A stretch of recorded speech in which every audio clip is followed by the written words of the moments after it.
Hello,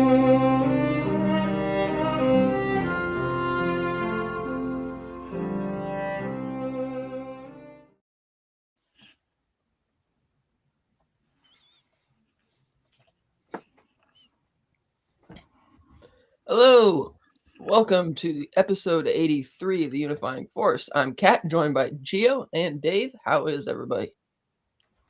Doing excellent this morning. I'm all right too. I'm wrapped up in 3 layers and a scarf, even though I'm indoors, because it's quite frigid and freezing here in London, but it's okay. What does a cold snap entail for London? I know our friends in Florida, cold snap is like, 50. Yeah, so I just looked at tried to do the conversion from Celsius to Fahrenheit. So it's been 2 Celsius outside today, which is, I think, 35 Fahrenheit. Mm. And yesterday it was -4, which is 24 Fahrenheit.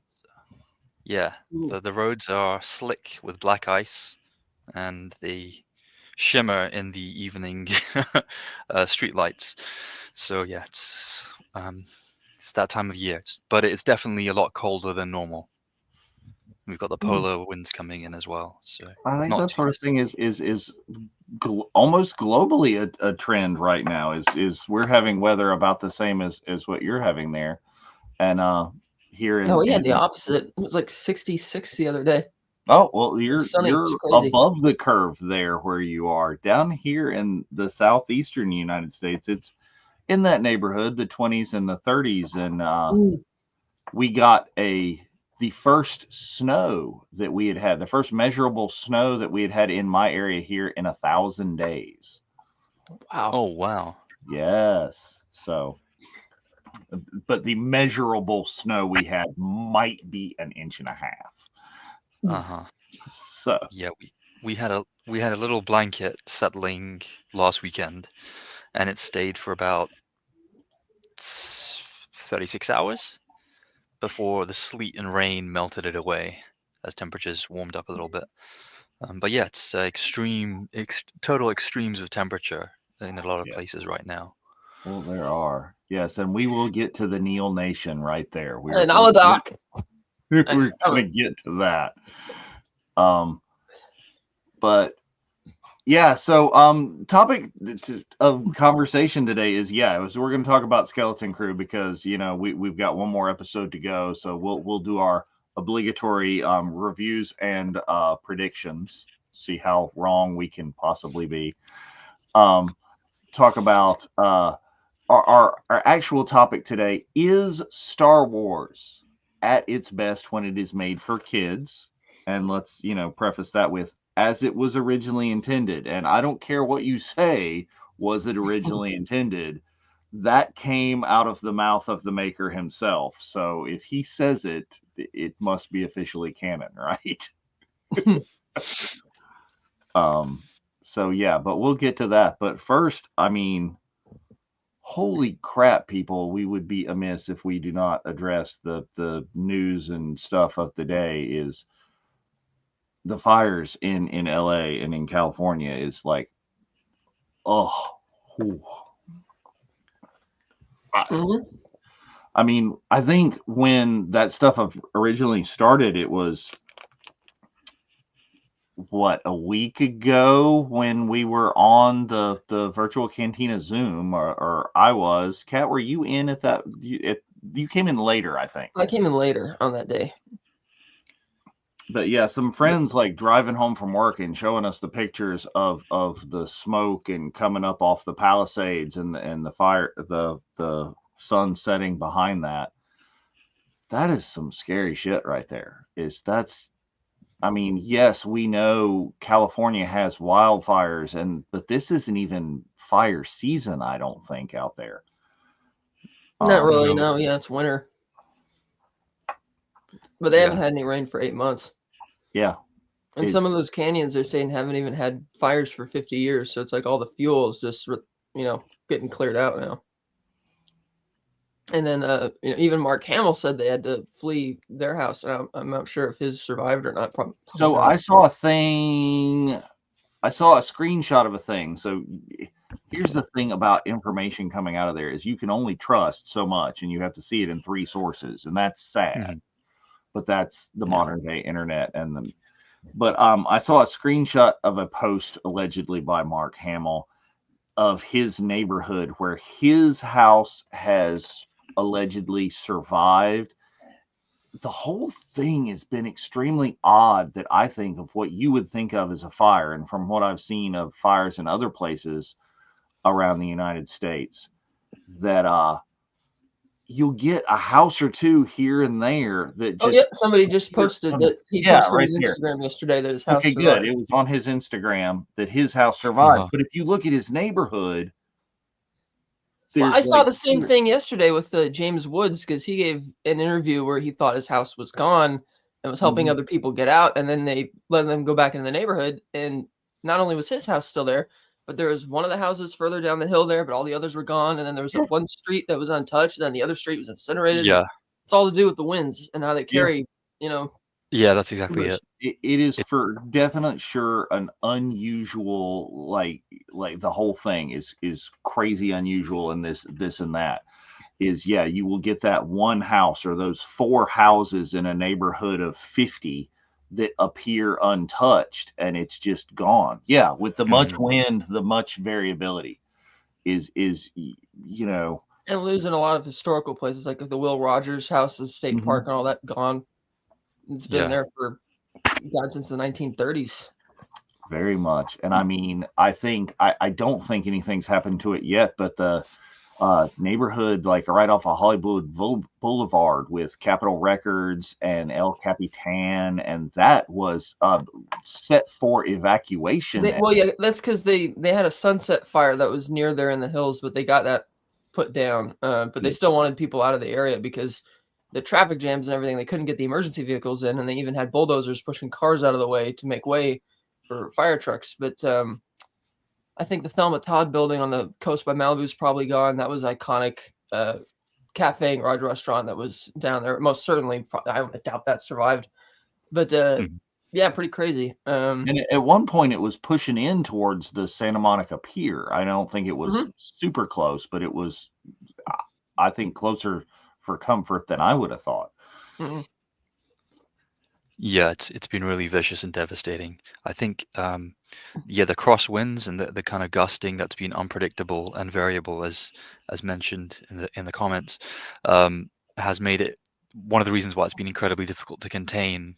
And I remember looking at kind of the news scrolling headlines on the Thursday, and it was like 4 fires at 0% containment, and then the next couple of hours it was 5, and then it became 6 very quickly, and the map was kind of getting more populated with, you know, like fire symbols across, as the weather kind of offices were trying to explain how difficult it's been to manage for first responders and fire crews, and also the kind of levels of evacuation, where I think level 3 evacuation orders were when there's like the highest probability that physical damage would occur, and the lower levels are where it's just the threat of smog and smoke in the air, and the devastating toxins that can be released, which you just breathe in for a couple of minutes and it can cause permanent irreversible damage, which might not even be detected until months or even years later.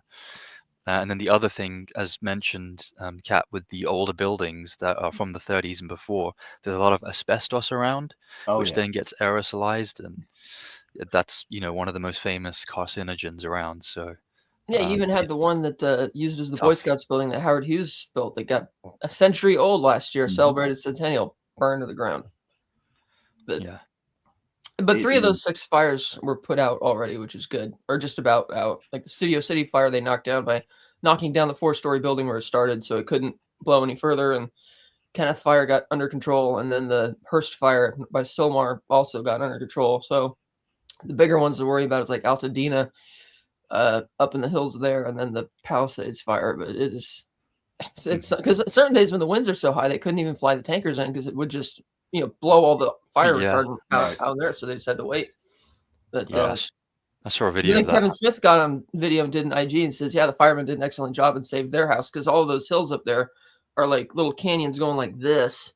and you have all the steep hills on either side. So it's like really, like a fire trap. And as one of the fire chiefs said, when those neighborhoods were originally built a century ago, they were building them for things like Model Ts, not for bigger kind of cars you have today. So you had these little tiny roads with all these really tight, choke points. So that makes it even harder for the emergency vehicles in general to get up the road, even if there's nobody blocking the road, because you can have those giant fire trucks turning on those hairpin turns up there in these neighborhoods. Well, like I drive a 3/4 ton pickup truck, just a standard kind of thing. And getting up on the roads back to explore and go up to the Hollywood sign when we were there is a nightmare, because you have people who live there just because there's no space in their yard, or their space is they're parked on both sides of the street. That's where the street parking is. And you can't meet another vehicle. It's impossible to get through on a regular day. Yeah. I can't imagine trying to evacuate people through that and attempting to get emergency vehicles and like turning a fire truck, anything that could carry enough water or have enough resources to get up there and do anything. I just don't know. Yeah. Well, with all that craziness, we're gonna try and, I don't know, talk about happier things today. Yes. We've had the good. We have some comments here on YouTube, even from right off the top from Naladoc about the topic itself. Naladoc says, in terms of the topic, I personally don't think Star Wars is at its best when made for kids. I think it's at its best when the showrunner and writers can craft characters and stories that appeal to both audiences. I happen to know Naladoc loves this show, Skeleton Crew, by the way. Yeah. So let's kind of get into the topic in the way by route of Skeleton Crew, because that's what really inspired this topic. Because Skeleton Crew, I think at least the first couple of episodes appeared to be a really more for kids potentially vehicle. I don't know that I agree with that at this point in the series, but it really did. But yeah, I'm right there with you. I said at the outset that George was like, okay, Star Wars is for kids, but wasn't the appeal that it completely got. That was not who was viewing A New Hope, however many times, and standing in line for hours to see it in 1977. Mm-hmm.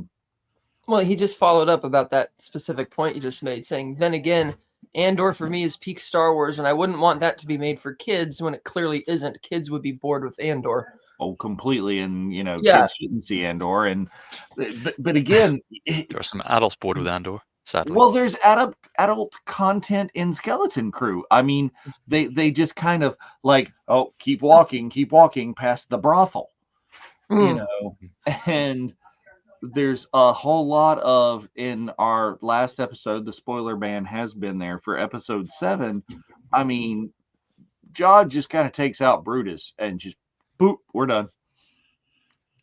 That's not even like cowboys and Indians shooting from, way back when, oh, that was for kids. And they don't show the blood and the gore, but Jod walks up and callously puts one in his head. Yep, execution style. Yeah, while he's on his back and 3 feet in the air. While he's completely restrained and no. So I buy it. That guy, he was fed up with him. He was fed up with Brutus at that point. I don't blame him. I'm not he'd been pretty patient until that point. There's moral judgment aside here. It's like, that's not what you would call for kid content at this point anymore. But it really is kind of a mix of, they're using children. There is a story in here for the adults. Here's the slight disappointment that I have had in this.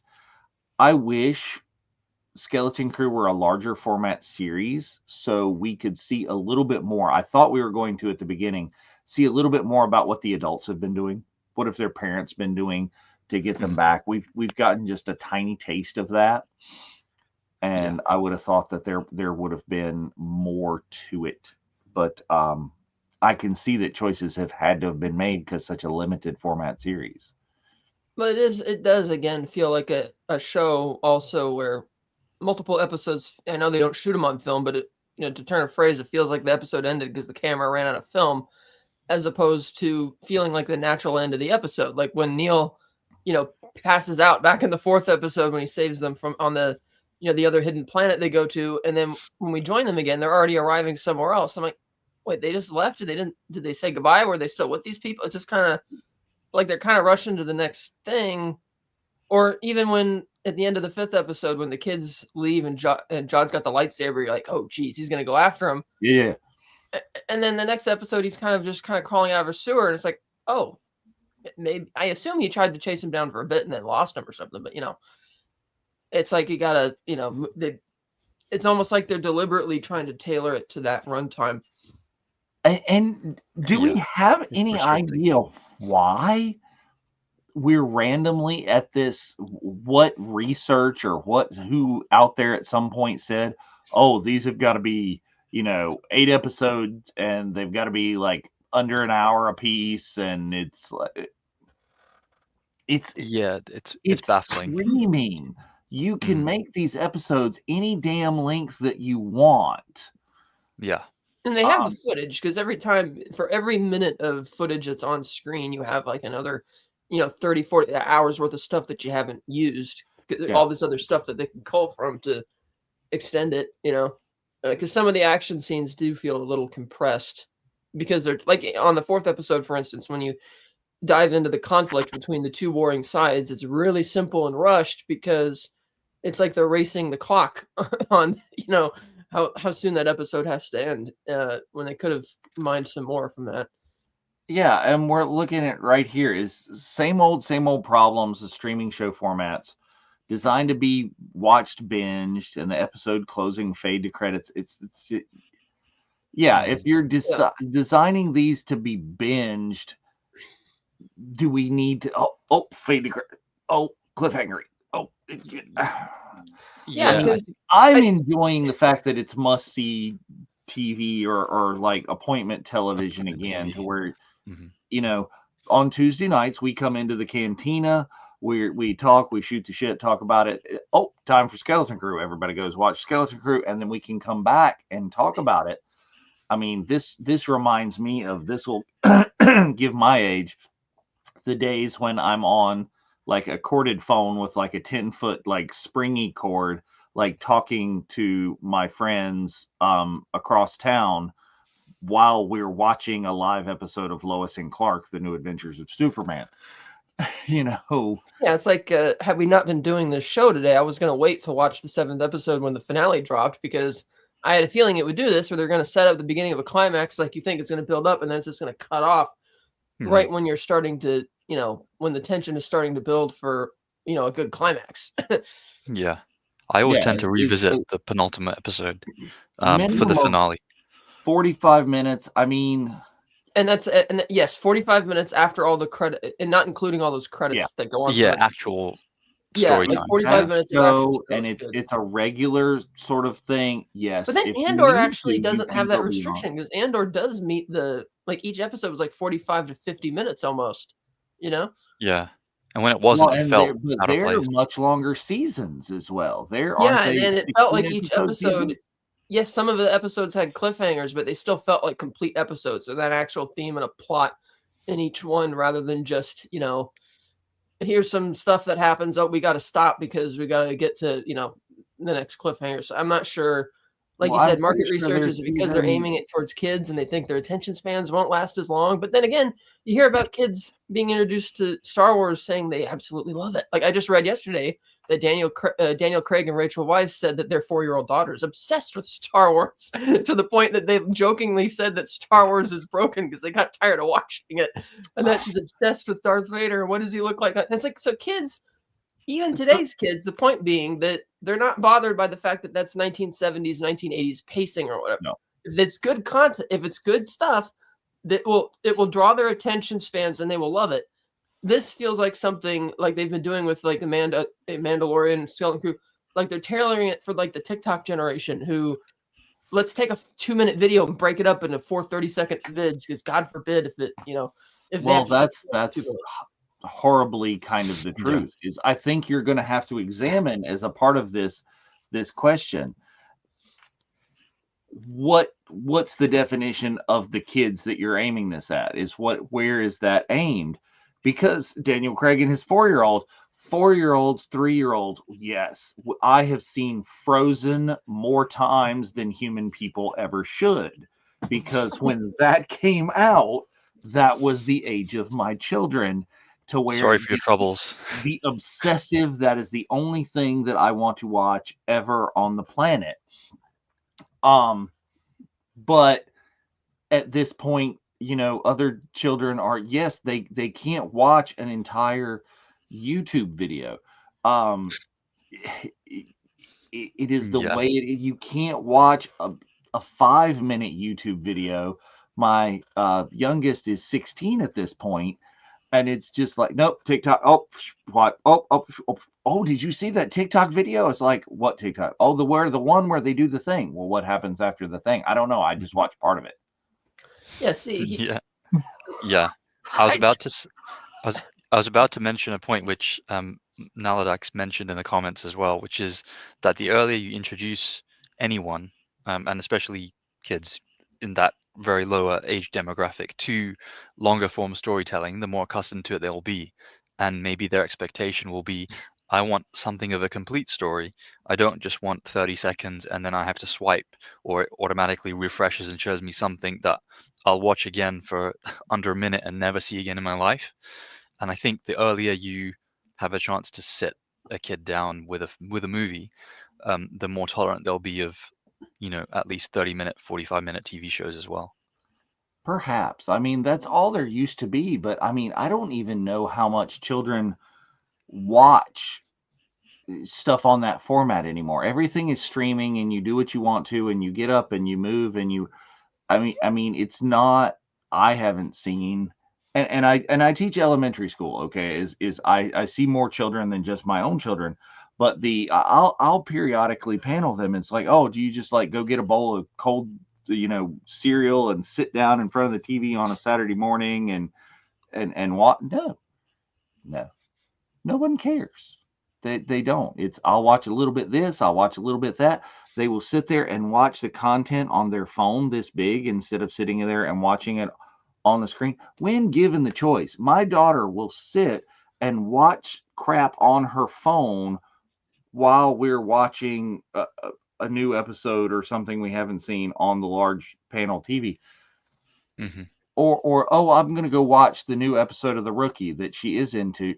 And she just disappears to go do that on her phone. And I'm like, we're watching it on the 60-inch TV right there. Yeah. Why are you going to go watch that on your phone with your earbuds in? Mm-hmm. Well, at least she has the decency to use earbuds. I'm so sick of seeing, I mean, it's not just kids, it's anyone of any age in public nowadays. And I know it's harder now that the microphone 3.5mm jack has almost gone extinct on a lot of devices, but people just playing videos, and it's usually TikTok, out just full volume, max on their phone in public, which that's just a pet peeve of mine. But oh gosh, I read that too, Naladoc. Yeah, a big report came out that Netflix is literally telling people in their boardrooms that we need to write content because they're aware of the fact that people put on Netflix content for white noise.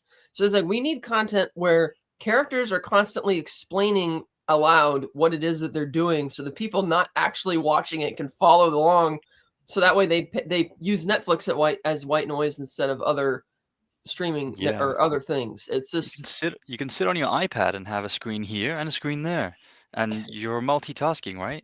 Netflix Obviously has a lot of contempt. In that same report, it said they really got fed up with the people who really took advantage of the DVD by mail service with the no late fees, and so they would deliberately slow down hold out mailing DVDs to those who are using it a lot to try and encourage them to cancel. And I'm thinking, if you're frustrated with people using the service, then why didn't you just cancel the service? Instead of having such contempt for your customers. It's like, of which I am not a Netflix customer anymore. So yeah, this is a thing that My wife does this constantly. Is she will put on a new show, a show she hasn't seen before, and then get up and do 5 things out of the view of the television, and it's like, no, yeah, there are shows that I will put on for white noise. I will put on like season 1 of Forged in Fire. This is a Netflix original exclusive, whatever. Anyway, and it's like, yes, because I've seen that 800 times, and if I need that, oh, cool, they're making Damascus again, or they're making a Claymore, great. But if you're gonna watch new content, sit the hell down, put the phone away, and watch new content. So you have to have expectations of it and be able to follow along.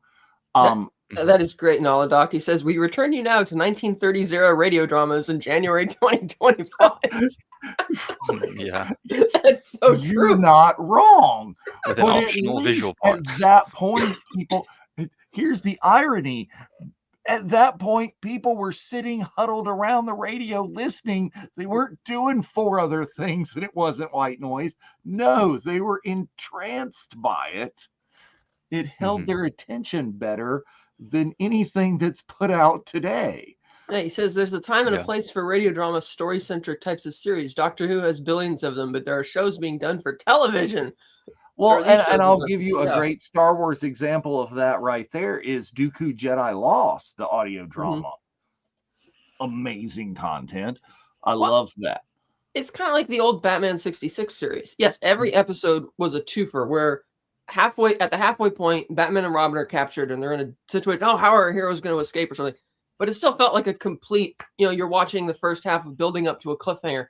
It didn't really feel as abrupt. And then the second half, they get out of whatever the problem is within like 10 seconds, and then they tell the rest of the story. But it kind of flowed better because it was specifically designed to do that. Whereas these ones feel like they're chopping it up in a complete story up in the editing bay that it probably was written as one complete thing, and then they go like that. Yeah. Yeah. Do you think it was at there's one the point considered? possibility. And Yeah. we did see that there's a lot more to even a lot of these fight scenes. The 2 episodes ago on the watch along when Nick Bensman brought the previs in, and we got the exclusive sneak peek at that. If you want to go back and watch that, episode 6 watch along for Skeleton Crew is there's more stuff to the fight choreography than we got to see. That it was completely cut out. That they went ahead, they blocked, they previs, and I assume they went all the way through and shot. So it's just That's unfortunate. Well, what have we you been would thinking of watch more of this. Well, all that, the length and content production aside, what do we think of the latest 3 episodes? Has it been building and rising in tension? Is it kind of waving? Is it going down? Like, what do you guys think of the latest 3? Okay, we got to do this first, Liberty. Yeah, I just saw that comment. Yeah. Get off my lawn, damn it. Yeah, back in my day. Old man yells at cloud. If you think this is that, you go back a couple episodes and look at my review of the Superman trailer. That was our last episode.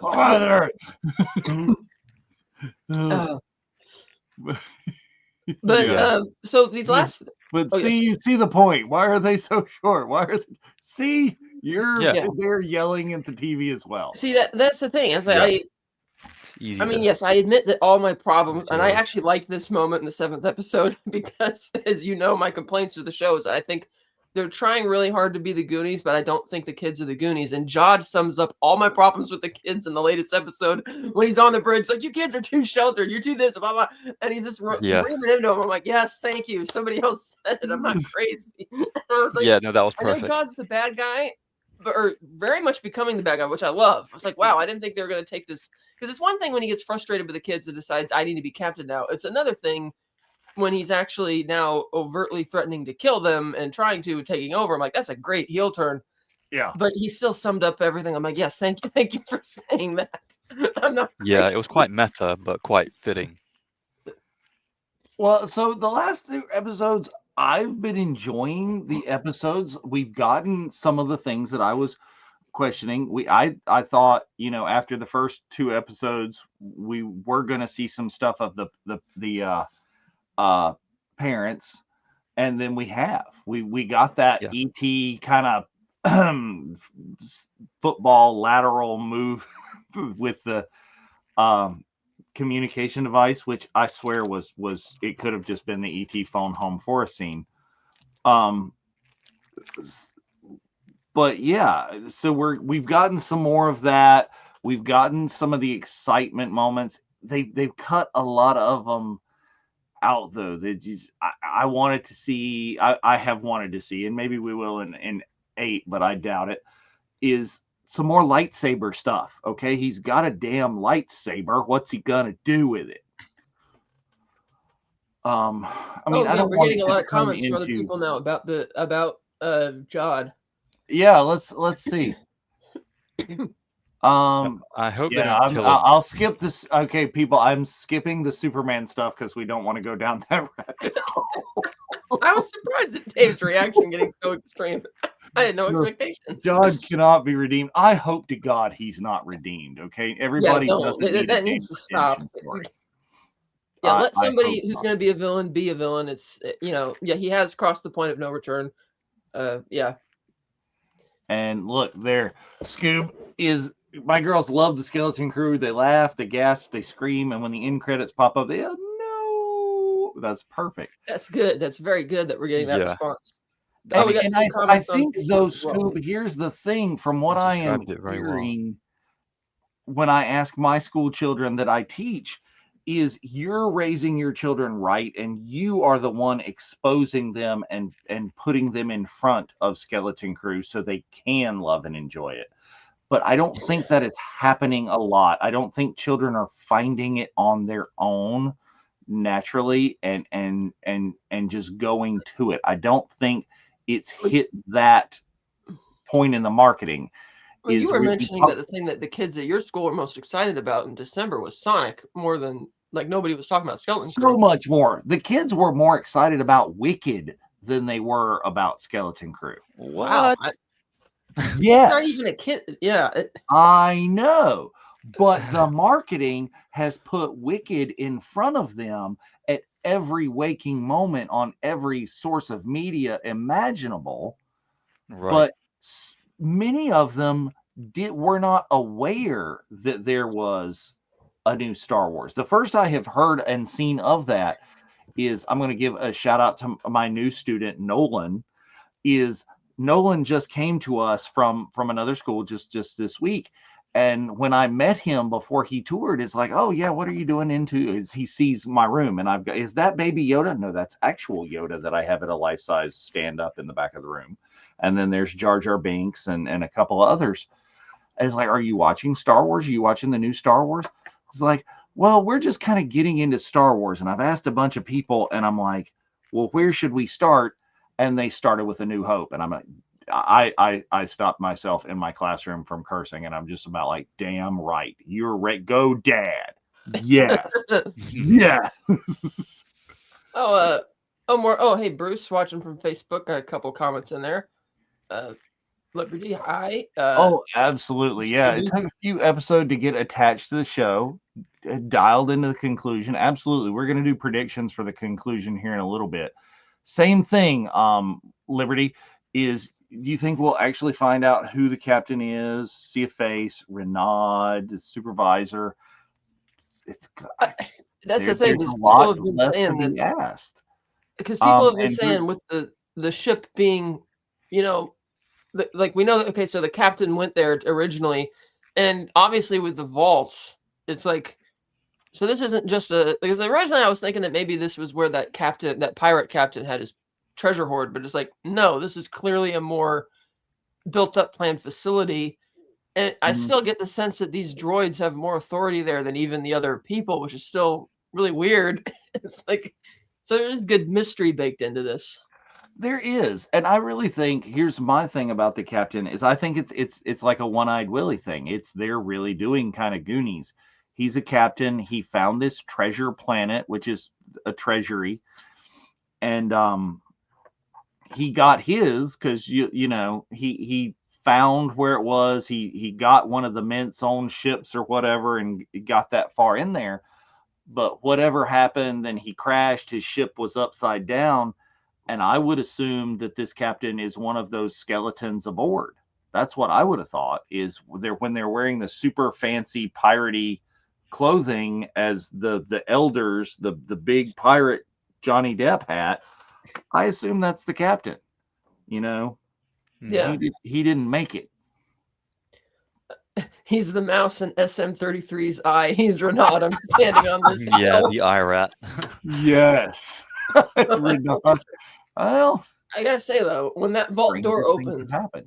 that was one of the most striking images I've seen in Star Wars in a long time. That gold vault, and immediately Shirley Bassey's Goldfinger started playing in my head when that door opened, and he goes in there, and I'm like, it's like hamana hamana. Like there's so much gold. Yeah, exactly this, Bruce. It's a beautiful this is the hill that Jeff is going to die on. Jeff is just like, why did it have to be 1139? It should be 1138. They got to do something. Something has to happen to like one of the vaults. It has to be destroyed or something. So there's only, I don't know, but yeah, Liberty. I agree. The supervisor. It's something strange is going on the planet. That's one of the things that we've got to have a resolution to. Is we have to figure out and know why Atatin is the way it is still, because we've seen that they apparently don't have a real grasp on the outside world that we thought the adults did and the kids just didn't know about at some point. But all the droids and stuff don't understand that Jod is not an emissary from the Republic, because the Republic ain't there no more. Unless they're talking New Republic, because it is. But aren't all the credits they're making Old Republic credits? Okay, that's true. Yeah.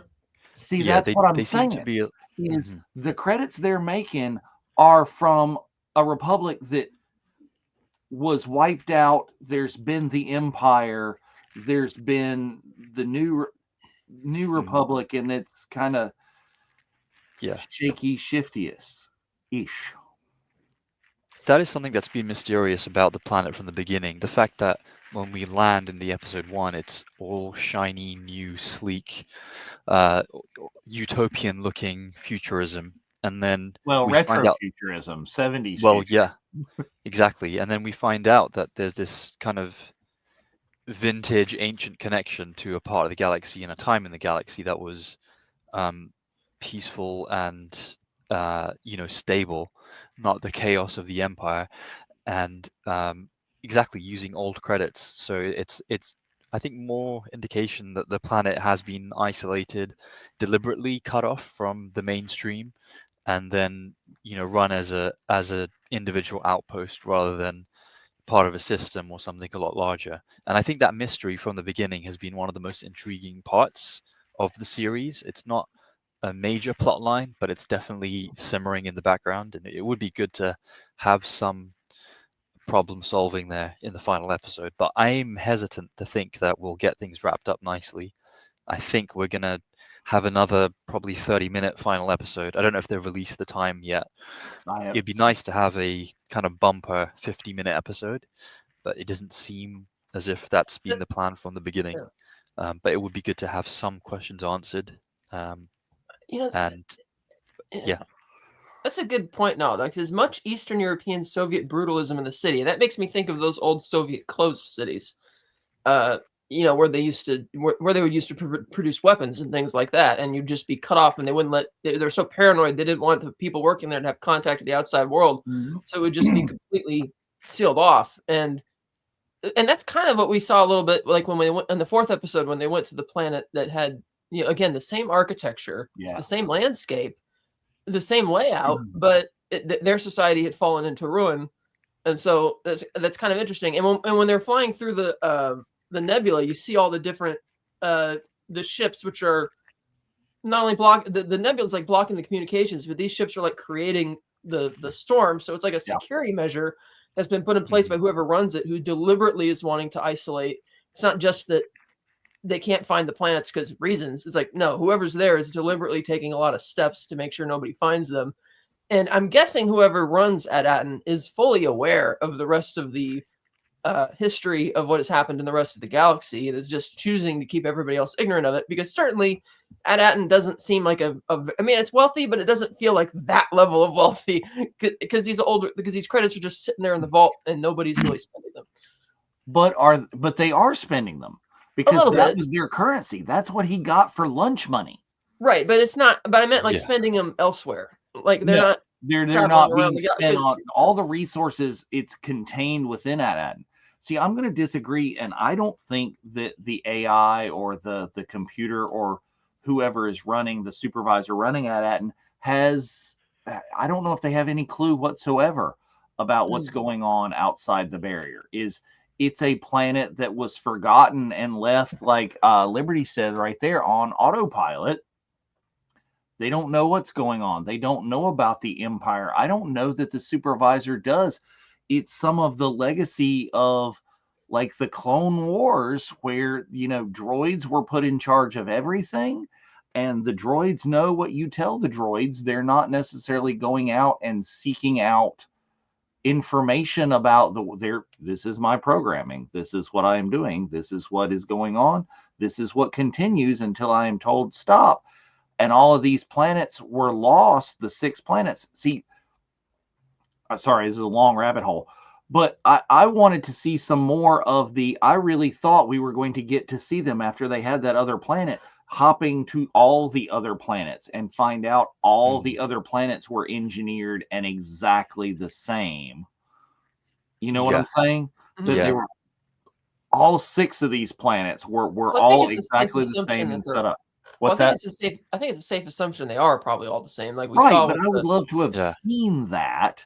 And I mean, that could get a little repetitive. I mean, well, they could, but you know, Star Wars was modeled on the serials, the movie serials that were repetitive.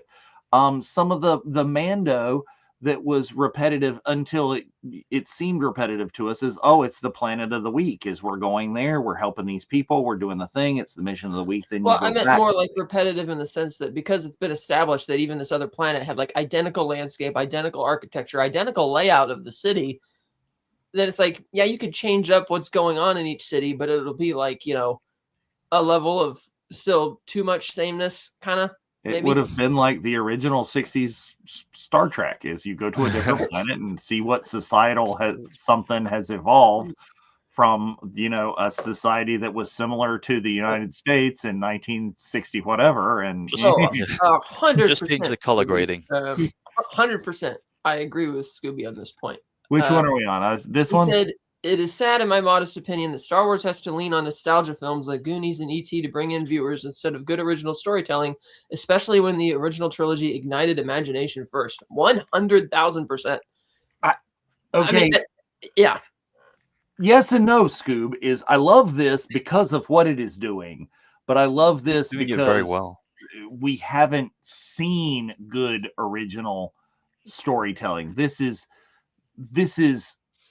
a good adaptation of an old idea as opposed to something completely original. If I could see good original story, I'd love it. But what's good about this is that it's executed well enough to make it stand alone on its own.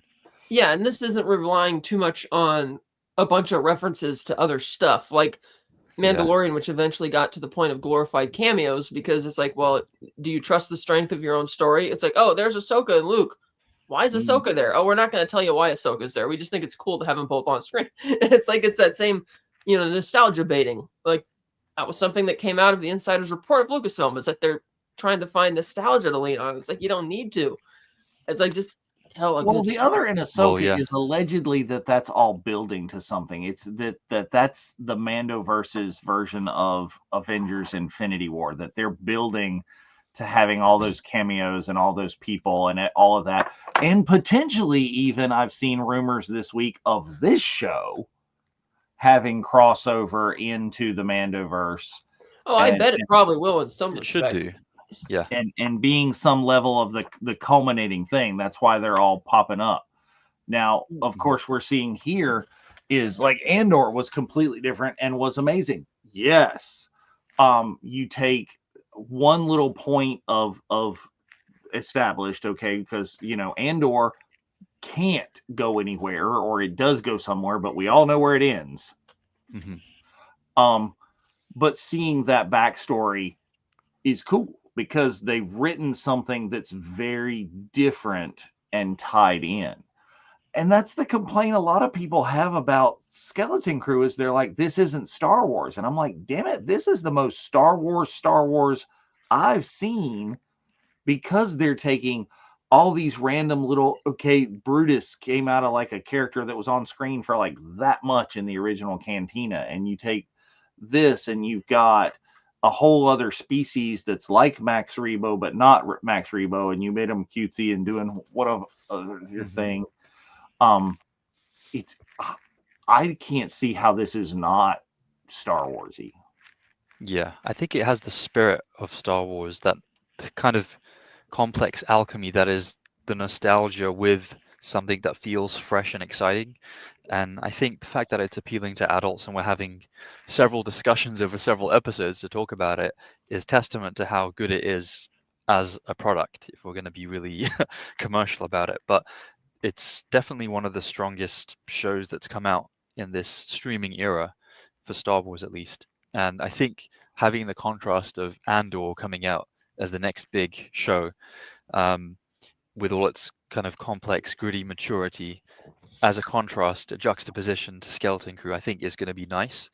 And I'm really glad that you've got two shows that are very diverging in their theme and their feeling, and probably their target audience, we'd presume as well, both successfully being effectively standalone series. Of course, Andor's a prequel, but it's so strong that you don't really need to know where it goes to appreciate the episodes and the character development. Yeah. And Skeleton Crew, because it's in that kind of nebulous Mandalorian Republic rebuild era after Return of the Jedi, I think also allows it to stand on its own, as well as setting up potential crossovers, whether it's Easter eggs in the background or whole characters like Vane and other pirates.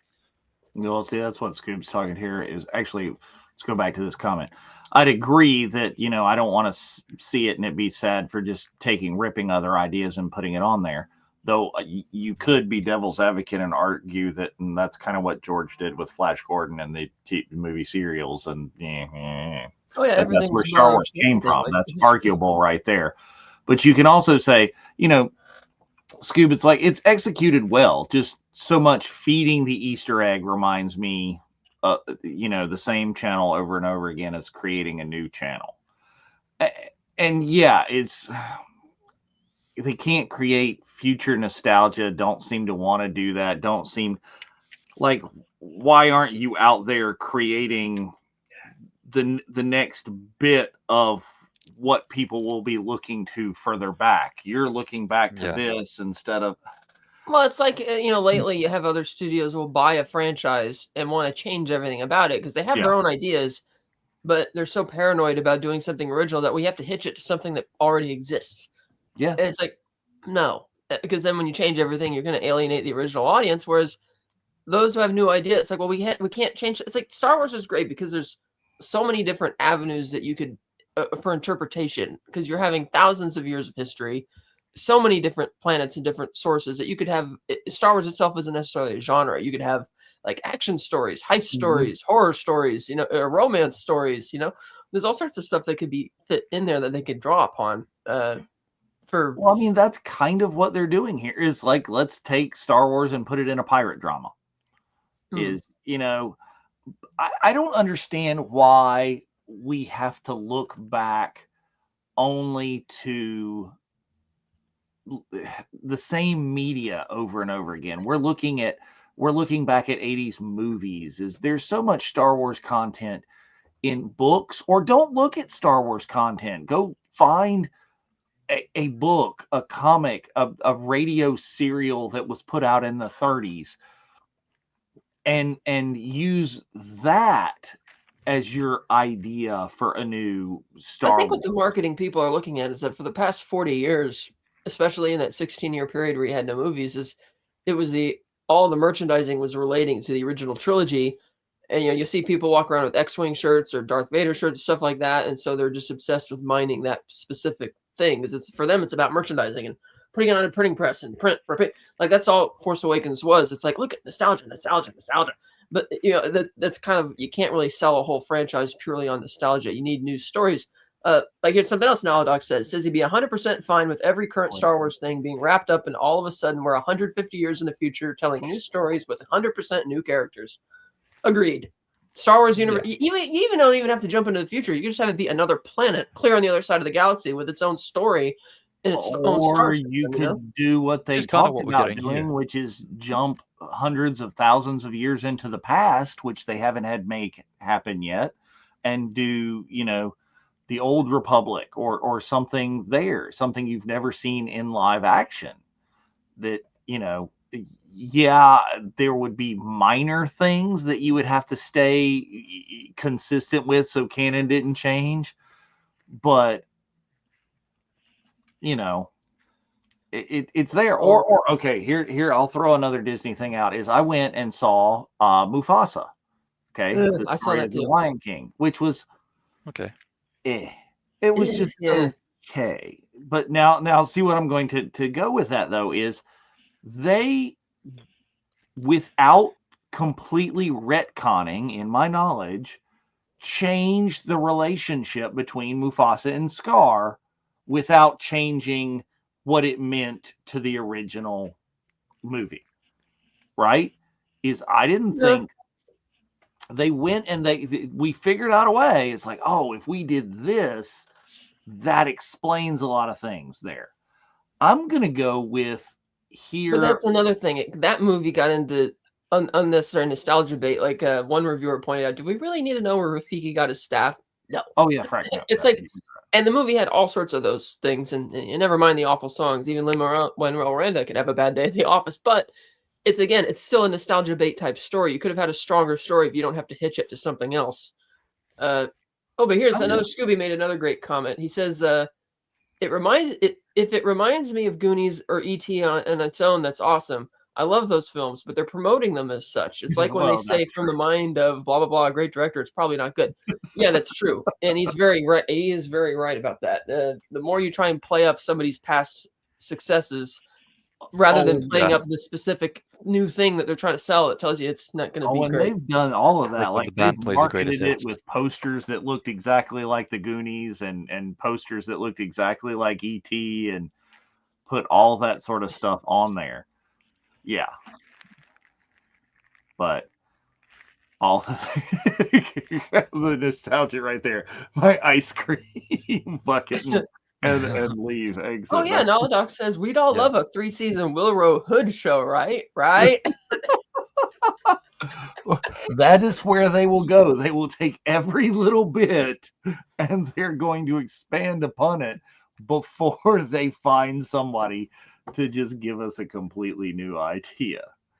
Well, it's kind of like they're also talking about Knights of the Old Republic in there, but Knights of the Old Republic has an identical story structure to the original trilogy. There's so many things you could swap out. It's basically telling the same story, just in a slightly different order.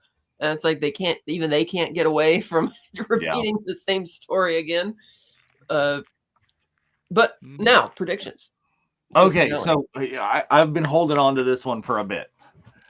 I think that the entire point of this planet and thing is this is part of kind of the Mandoverse-ness. This is the whole point of Mandoverse was to fill in a lot of the random plot holes and gaps that you get between the original trilogy and the sequel trilogy, right? What happens in there. And I think this vast amounts of credits and money and whatever that's going on here, this is the explanation behind the Sith fleet.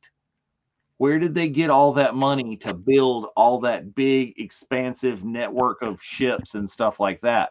So I don't know yet whether we're going to find out that they are in the dark because this was found by the Empire and set up to be hidden from the New Republic before the Empire fell, and they're going to be the ones they're drawing upon this huge cash flow to No, set don't up connect and it to the Rise of finance. Skywalker. What's that? Don't connect it to the Rise of Skywalker, please. I swear, though, but that was the whole point of Mandoverse that was said. That they said that John and Dave said that was the point of a lot of this storytelling going on. We kind of seem to have gotten away from that, but I hope it's the visual still dictionary individual. already answered that question for the Sith fleet. What's that? Says that right after the events of Episode 3, some of the Sith priests or whoever they are on Exegol went and greeted Palpatine. They introduced themselves and congratulated him on his victory. And from then on out, every month he would simply smuggle a few Star Destroyers off the assembly line and send them out there. And so the Empire was already bankrupt. Right, it's comprised of thousands of stars that he's just over time has just been, oh, we're sending you out here to do something, and then it gets taken, and then and one after another, and that's kind of how that happened. But he could still use because those were new ones with new technology and had never been off the planet, and it doesn't make sense how there's a Death Star weapon. No. Trying to retroactively make sense of any sequel trilogy stuff that had no care put into it is ridiculous. I said yes. But it again, is. That's what the Mandoverse was allegedly created for. Oh yeah, the whole Grogu thing in the project is clearly about Project Resurrection or whatever it's called, to bring Palpatine back to life. Which I don't mind, because that kind of fits in, and it's an homage to the Dark Horse Comics era and yes, Dark Empire. It is worse. What I said was worse than Holodoc. I agree. But that was in the visual dictionary. Not my idea. I mean, yeah, no, that is worse. It's ridiculous because, like what I was saying, they're new with new technology that have never gotten off the planet. That's why That's why I'm saying that this is it. This is the financing for that whole deal. That's what we're going to find out. Just on the Exegol comment, I'd love, and this is not specifically Skeleton Crew, but for the whole Sith fleet, Sith Eternal cult and Empire rebuild to come into play, that they actually just reference a key part of Knights of the Old Republic, which is, a bit of a deep cut. And we know that's not necessarily canon entirely, but in those games, just for reference, and because Naladak mentioned he's not played KOTOR, the key kind of MacGuffin that was being searched for, one was a star map to something great, and two ended up being a star forge, which was essentially an infinitely self-reproducing way of creating gigantic fleets that could happen very quickly.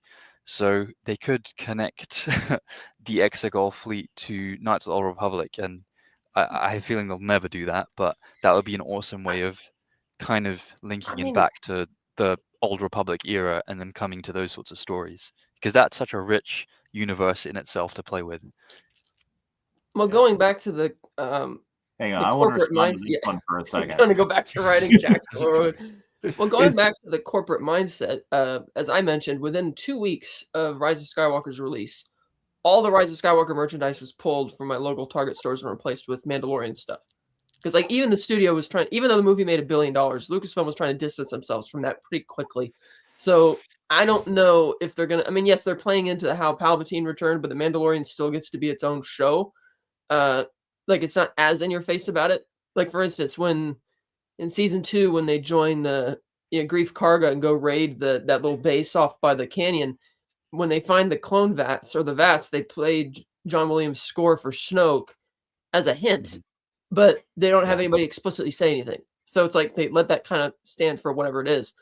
But I think they're kind of going to try and be more subtle about it than be too blatant, because, you do need to get away from that.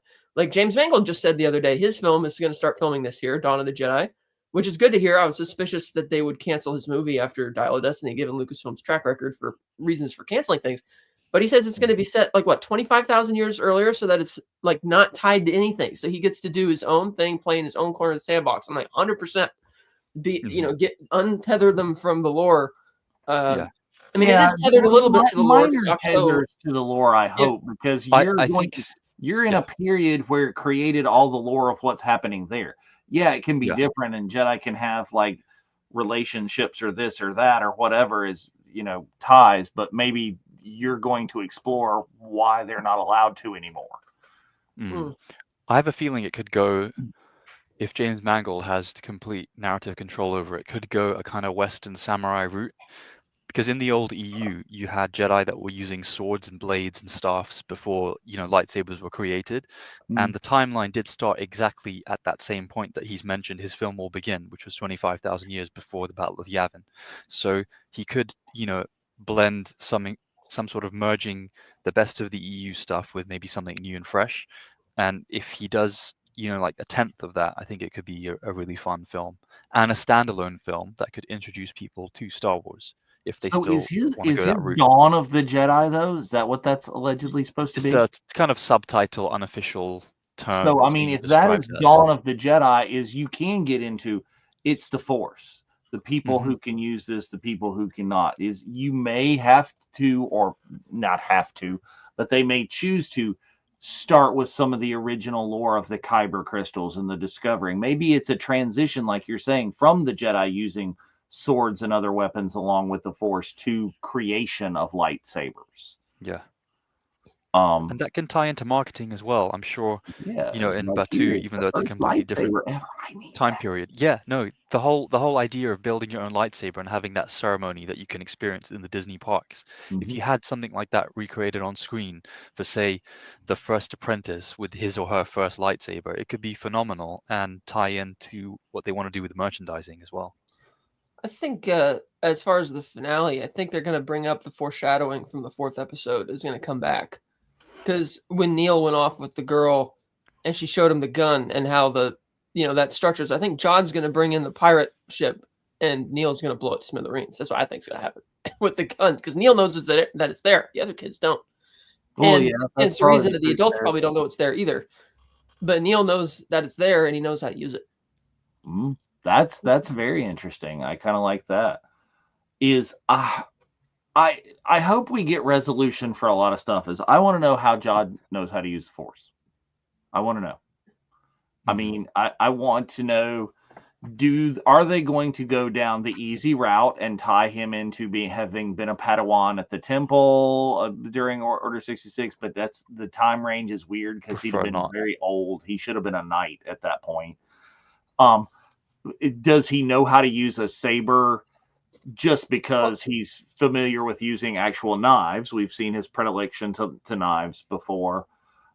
But who is he? Why is he this person that just Notice that he can't really do mind tricks, which would have gotten him out of a lot of trouble this season. Right. Like if he could just like he couldn't do that with the kids, who you think would be weak-minded enough that he could do that. But the most he's able to do is like lift a couple things, like call something to him. Move some rocks. Yeah. Yeah, lift some rocks. That's kind of all he seems to be able to do. Well, yeah, could that be we holding see back, on though. screen. I said a really good thing. I think I said the last time we were on here was if we had seen him negotiate for the EOPs, which was give me all of your EOP, if we had seen that, maybe that's how he got out of that whole deal. Might be. Yeah. But we haven't seen that on screen. I mean, so far, I think he doesn't know how to use the Force well enough for him to have been at the temple if they get lazy and put that in. Yeah, I think Dog has a thing there too. He says, I'd be 100% happy that if he's just a self-trained Force user with zero connection to the Jedi. Yeah, completely. Why not? I get that. He is that completely. Yeah, there has to be hundreds of thousands of people in the galaxy that are like that for sure, because the galaxy's so massive. And when you think of how insanely large the population is, hundreds of thousands, it's actually a very tiny amount of people. Yeah.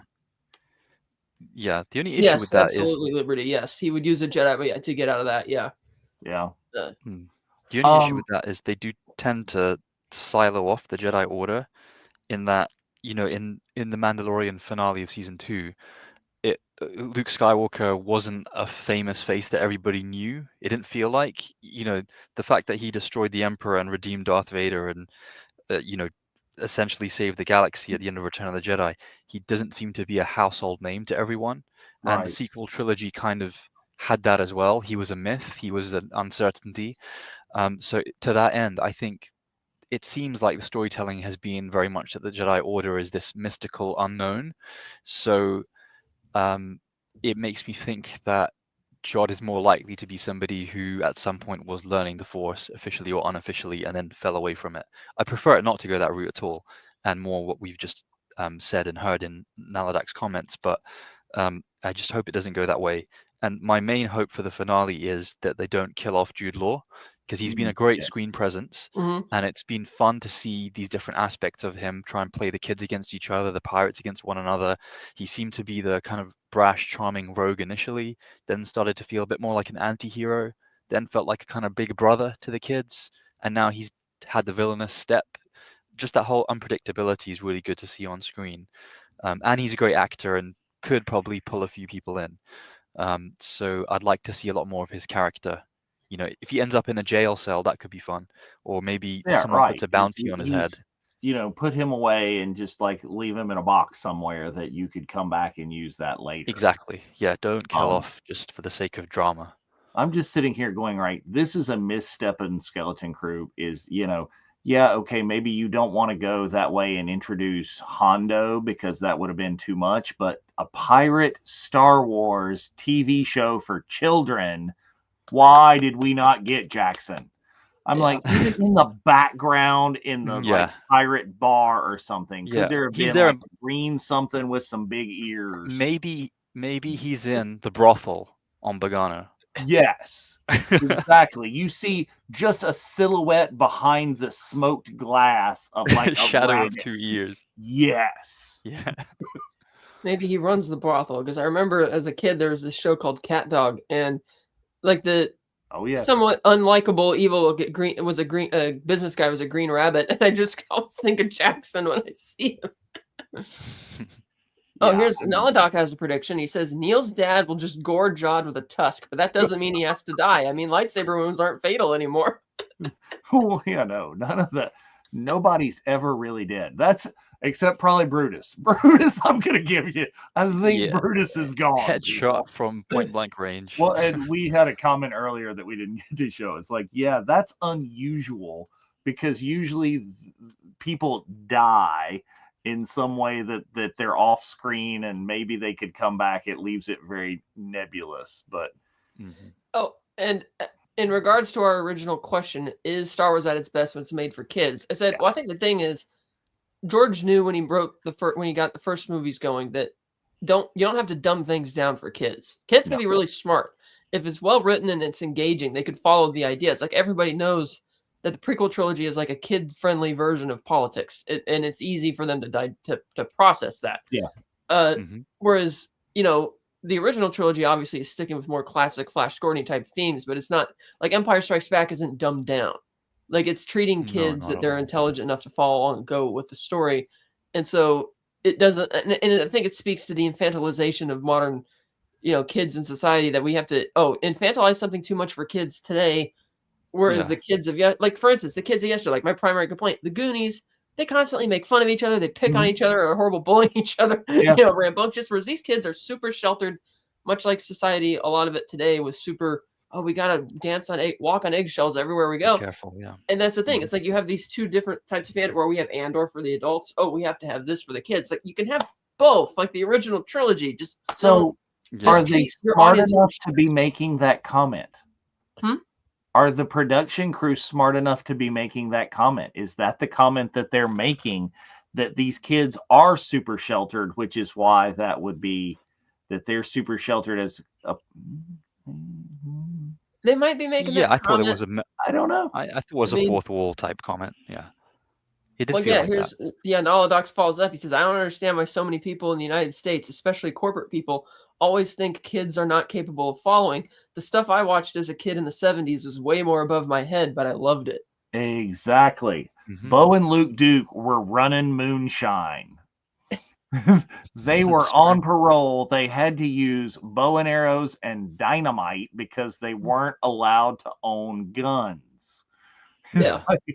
Because guess what? We're running liquor.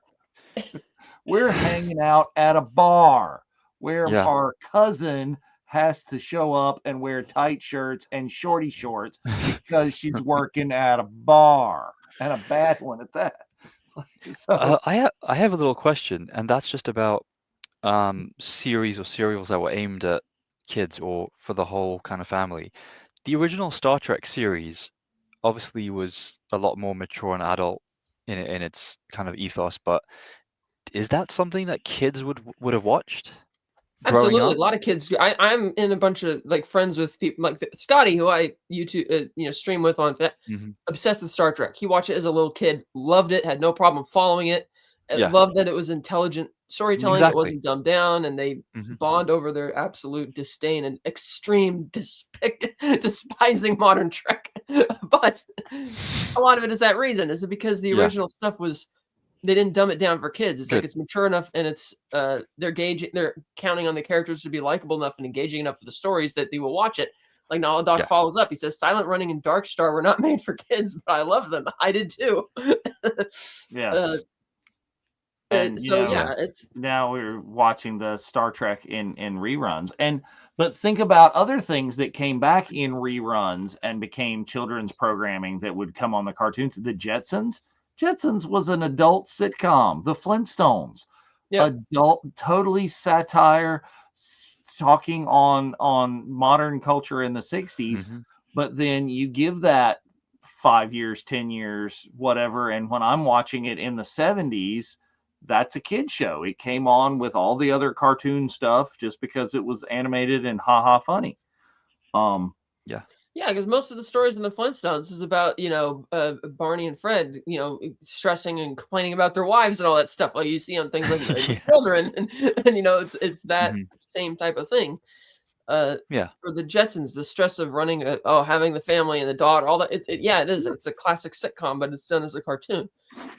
But that's the Yeah. thing, kids And The followed it Simpsons built off because that as well. because the stories weren't dumbed down for kids, but the kids were still interested enough that because here's the thing, if the kids didn't like the storytelling, cartoon or not, they wouldn't watch it, but they liked it because they could follow it, and if it's a Hmm. good story, well told, they will be engaged with it.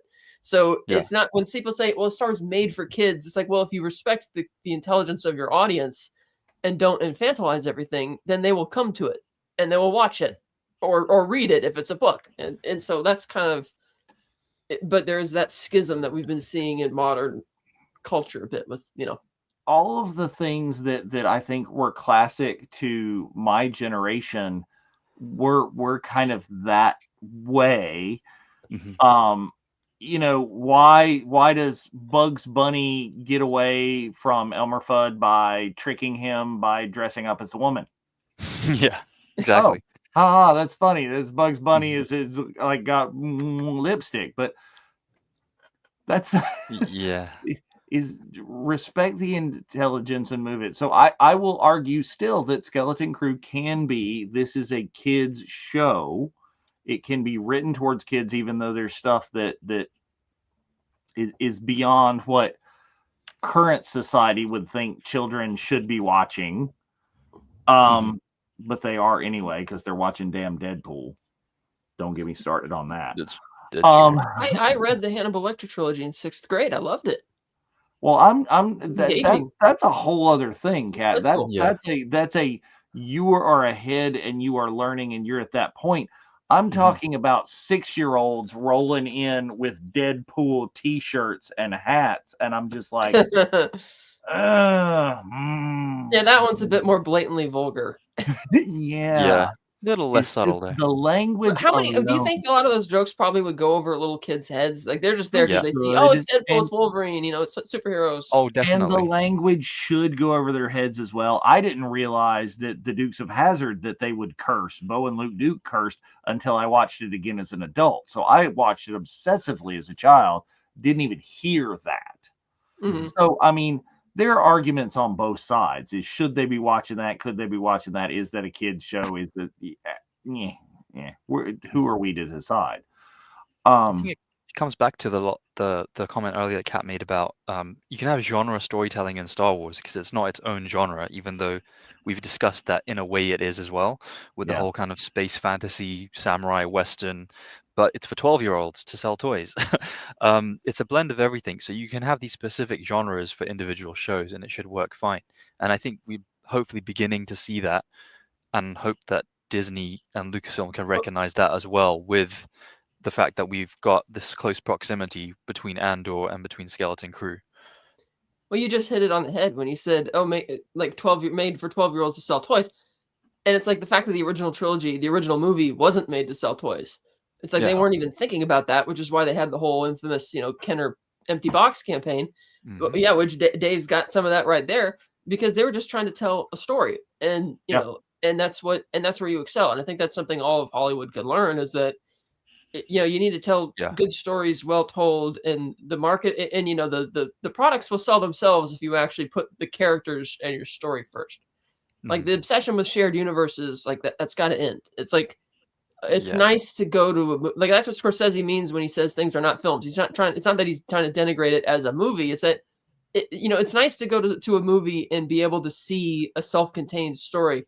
Like it is Yeah. annoying that as much as I like things like Batman, I don't like that everything has to be a to be continued. It's sometimes nice to be able to sit down and watch a solid movie and be done with it. That's one of the things as a kid I grew up loving. By the way, the James Bond franchise is Yeah. introduced to that as like a 7 or 8 year old. It's nice that each thing is its own self-contained bit. Like you don't have to. Mhm. So I'm like get back to telling stories because you want to tell stories, and things will just sell themselves if it's good. And I find it funny though that you're talking about that Batman '89 now has its official sequel now as a novelization, but to fill out some of the giant plot holes in there. I haven't read that one yet. That's on my to read list, but And I just got free tickets to Batman Returns in theaters, which I haven't seen in theaters yet. That's gonna be fun. Mhm. oh, that yes, that one is. I saw that one in theaters when it came out, and it was Ooh, amazing. yes. I saw Batman Forever in theaters as a kid, and I thought that was amazing. So That's another But thing. Like, that's kind of the point we're making, is that is yeah. okay because at that point when you were exposed to it, that's your Batman. And Mhm. Batman Forever, from taken from that context, go ahead. Yeah. Yes. It works. The tone is different, but it works, and it's kind of or, standalone or as well. even the Batman and Robin made for kids, but you have the whole pushing the whole sex appeal thing with Poison Ivy, and it's like a lot of And that kids aren't going to be Overthrown. interested in. It's going to go over their heads. But like for instance, I again like I watched James Bond since I was like 7 years old. I wasn't Mhm. bothered by any of the the romance, all that kind of stuff. It didn't bug me. Parents didn't care if I watched it. Didn't mind. Well, I'm the there for the romance and action, the for the sex story. appeal has been a part of Batman from forever. Is Yeah. like Adam West was totally tongue in cheek about all the whole deal. Like what he was doing outside was what he was implying that he was doing on the show. This is like, Yeah. yeah, it's always been there. Naladoc says, "Well, Rebels stupidly made this 50-plus-year-old buy a damn HasLab ghost." Yep. Because what the That's I hell am don't I think going you're to do when that's that alone. damn Yeah. why I thing? got a proton pack sitting over there in a box. So, God, yes. Friend Terry, I Yeah. actually bought the Ghostbusters Ghost Trap popcorn bucket this year and mailed it to a friend in Norway because it's his favorite movie, and he's like all the it looked really good for a oh yeah. popcorn bucket, and it wasn't hundreds of dollars like the official replicas were. Oh, the official replica, the two in the box, is sitting right there in the box, and it was just, but but they sucked me in as I got the proton pack, and then I had to have the wand, and now I have to have the thing. Next year, when they come out with the goggles, I'm gonna have to have those too. Yeah, Naladoc says kids are typically oblivious to most romance, as in the Bondville. Yeah, so you could have so that's like uh you can make something that'll be entertaining and will keep kids engaged because they're smart enough to follow it, but you can still have little things in there that just go over. Like for instance, a friend of mine, Bernie, we like watching we grew up watching or I grew up watching SpongeBob. He watched some of that too. A Oh third yeah. of their audience are like adults. And there's so Mhm. many jokes in there and references which are like kids aren't going to get it, but they're still going to find it funny just because it's slapstick comedy, but there's a lot of stuff that's clearly meant as like adult references. I will argue to you to the moon and back because my daughter was the SpongeBob generation and would watch that incessantly too. That was another one of their things. SpongeBob is the new Warner Brothers. It's the new Bugs Bunny cartoon. It is. And they're Yeah. purposely doing that, and they are enough of a student, I think, of the originals that they've got that really good mix. Yes, have they gone even 3 steps further in the over the top slapstick? Yeah, that's what the new generation needed, but Mhm. they still have that adult level stuff that we just love. I mean, like casting Hasselhoff in live action. Yeah. Yes. Or like the Davy Jones reference there was an episode where they have the Flying Dutchman character and he passes out and falls down and he comes upon a gym locker and then you have superimposed in live action this Davy Jones. lead singer Davy Jones of the Monkees saying "Welcome to my locker," and it's like I watched that with a friend who had never heard of the Monkees before, and it went over his head, and I was laughing and rolling on the floor because I did not see that coming because it was so bizarre and out of left field. But the absurdity of it, like kids will still find it funny because well, yeah, and the Dutchman is now Mark Hamill, so everybody's going for that. It's like, what? Oh, really? Yeah, in the new, I was at San Diego Comic-Con. In the new movie SpongeBob, I think third or fourth movie. Oh, that's again that practice Mark where we can't Hamill let the is people now who've the been voice voicing the of the characters Flying for Dutchman. years. That's another one of those things where we can't let the people voicing it for years do it because now it's a movie. Because that was Brian Doyle Murray. Oh yes, Bill Murray's brother. Yeah, he's a great voice actor so too. I have not seen or heard anywhere that said why that came about. Is the panel that they were talking about on there when they talked about it live, they didn't mention Brian Doyle Murray in the panel, but they were talking about how Mark had done other things in SpongeBob before, and they were just bringing him back to be a part of the cast again in the movie. So I don't know. I would hope that it's not just ushering a classic voice out to bring in someone bigger for the movie. But yeah, kind of like I had mixed feelings about that when I saw Transformers 1 a few months ago, but at the same time, Peter Cullen is iconic as Optimus Prime, but he has a very serious, mature type of Prime, whereas Hemsworth was kind of because it's telling a story of like these immature guys maturing into, and at the very end of the movie, Hemsworth is trying to do his best imitation of Peter Cullen, but not until the very end of the movie when he's matured and it makes sense. But that's the same kind of thing where we're recasting. Why didn't you switch and let Peter Cullen take the end? Exactly. That's my point. It's like why are we doing that? And it's the classic thing where we have to. And again, shout out to Peter Cullen, who I didn't realize was the voice of the Predator, and Predator. That's pretty bad. Peter Cullen's everywhere. Don't make me ban you. He's kidding. He has 4,000 Transformers at his house. I'm not kidding. He has 4,000. I understand. No wonder he has no space for the ghost over there. But no, that's what didn't bother me about the no James Earl Jones and Mufasa. Is you didn't need James Earl Jones and Mufasa. What bugged the shit out of me was the crappy voice they got for adult Simba at the beginning of it. But but yeah, you didn't need James Earl Jones in Mufasa because it was a younger Mufasa. Even in the original film, it was split between Jonathan Taylor Thomas and Matthew Broderick as Simba grew up. So, but then in the remake of Lion King, not only did they brought James Earl Jones back, but they didn't bring back Jeremy Irons for Scar. It's like what? Yeah, that was a misstep. That whole movie was a misstep. That was definitely. Oh, money. Like the Snow White trailer. Oh God, money. Okay, so let's not go back and devolve again into the grumpy old people getting off our lawn. And we'll get off your lawn. It's because this is streaming, and we went for an hour and 25 minutes because guess what? We can.